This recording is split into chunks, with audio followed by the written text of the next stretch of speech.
On se retrouve aujourd'hui pour une vidéo de concours commenté en Hunter Club 1 qui se déroulait lors de l'Open de France en 2022. Il s'agit ici du 3e jour d'épreuve qui était donc la finale qui se déroulait en épreuve mixte. Je vous affiche ici le plan de parcours pour ceux que ça intéresse. Nous avions 8 contrats à réaliser durant ce parcours.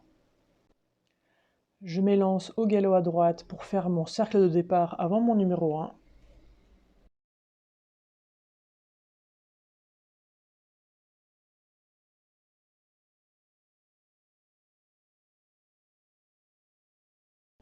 Entre le numéro 2 et le numéro 3, nous avions un premier passage imposé entre les pots de fleurs.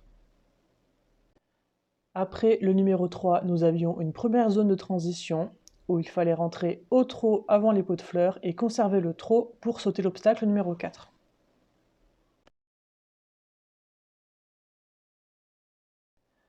Avant l'obstacle numéro 5, nous avions notre deuxième passage imposé.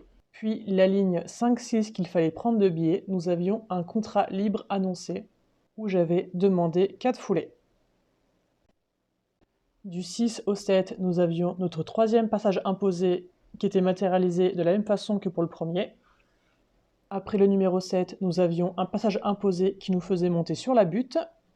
Puis du 8 au 9, nous avions notre deuxième contrat annoncé où j'avais demandé 6 foulées, mais malheureusement mon cheval va repasser au trot durant la ligne, ce qui va invalider mon contrat. C'était normalement une distance qui était prévue pour faire 5 foulées, mais sentant mon cheval fatigué et sachant que l'obstacle numéro 8 était juste après une montée, j'avais préféré rajouter une foulée qui correspondait mieux à mon cheval. Sauf que après mon obstacle numéro 8, j'ai repris peut-être un peu fort, ce qui fait que mon cheval a transitionné au trot, ce qui n'a pas pu valider mon contrat. Avant l'obstacle numéro 10, nous avions notre cinquième passage imposé. Après le 10, on peut voir que je galère un petit peu à changer de pied, mais il finit par changer de pied à la fin de la courbe, ce qui provoque un saut un petit peu bizarre sur le 11. Et enfin, nous sautons notre numéro 12, puis fin de parcours avec notre cercle d'arrivée. Pour les notes, vu que je n'ai pas correctement réalisé le premier contrat de foulée, j'ai 35 sur 40. Pour mes notes de cavalier, je vous avoue, quand j'ai eu le protocole, j'ai pas trop compris les notes, car j'ai été beaucoup moins bien noté que les 2 jours précédents, alors que je ne pense pas avoir changé ma monte du jour au lendemain. J'ai donc eu 7 sur 10 pour mon attitude et mon équilibre. Mais un très joli parcours pour ce couple très élégant. On me reproche de m'asseoir derrière mes pieds durant les abords. Pour mon aisance liant fonctionnement et regard, j'ai eu 7 sur 10. On me reproche de m'asseoir fort entre mon 5 et mon 6 et de me jeter. Pour mon emploi et ma discrétion des aides, j'ai 7 sur 10.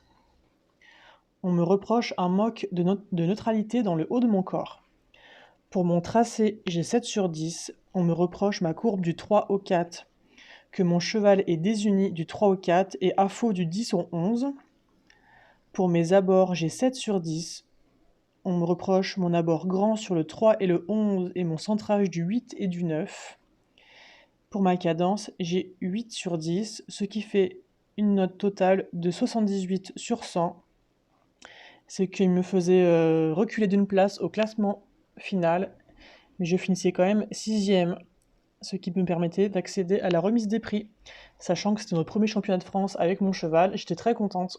Voilà, c'est tout pour ce petit retour sur mes championnats de France 2022. Et les champions de France,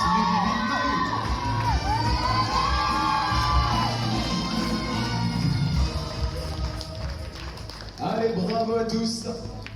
Je garde avec moi notre championne de France pour les autres, la sortie. Allez, bravo à vous.